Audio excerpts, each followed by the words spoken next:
ആലിയ പൂർവ്വ വിദ്യാർത്ഥി സമ്മേളനത്തിന് ശനിയാഴ്ച മുതൽ തുടക്കമാകും. അൽ അലിയ അലുമിനി അസോസിയേഷന്റെ നേതൃത്വത്തിൽ 2 ദിവസങ്ങളിലായാണ് സമ്മേളനം സംഘടിപ്പിക്കുന്നത്. P Mujeeb Rahman advocate, ഹാരിബ് Beeran MP അടക്കമുള്ള പ്രമുഖർ സമ്മേളനത്തിൽ പങ്കെടുക്കുമെന്ന് ഭാരവാഹികൾ വാർത്താ സമ്മേളനത്തിൽ അറിയിച്ചു.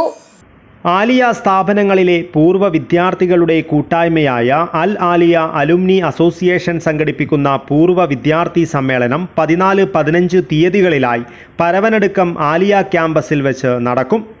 14-ന് ശനിയാഴ്ച ഉച്ചയ്ക്ക് 2 മണിക്ക് 1941 മുതൽ ആലിയയിൽ വിദ്യ പകർന്നു നൽകിയ വ്യത്യസ്ത കാലഘട്ടത്തിലെ പൂർവ്വ അധ്യാപകരുടെ സംഗമം നടക്കും. വൈകുന്നേരം 4 മണിക്ക് സമ്മേളന ഉദ്ഘാടനം ജമാഅത്തെ ഇസ്ലാമി കേരള അമീർ പി മുജീബ് റഹ്മാൻ നിർവഹിക്കും.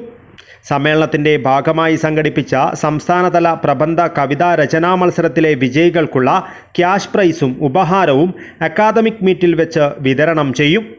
രാത്രി 9 മണി മുതൽ കൾച്ചറൽ പ്രോഗ്രാമുകൾ നടക്കും.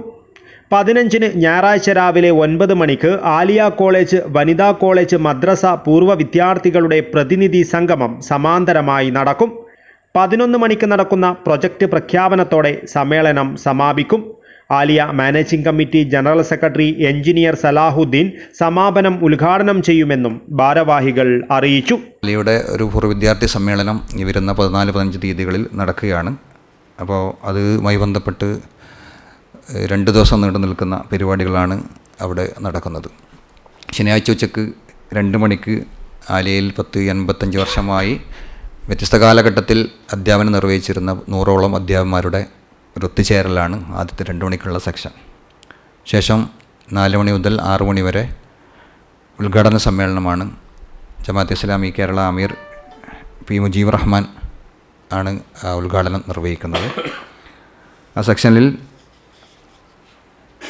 ആലിയയുടെ managing committee president doctor CP Abiyur Rahman Sahib അധ്യക്ഷത വഹിക്കും.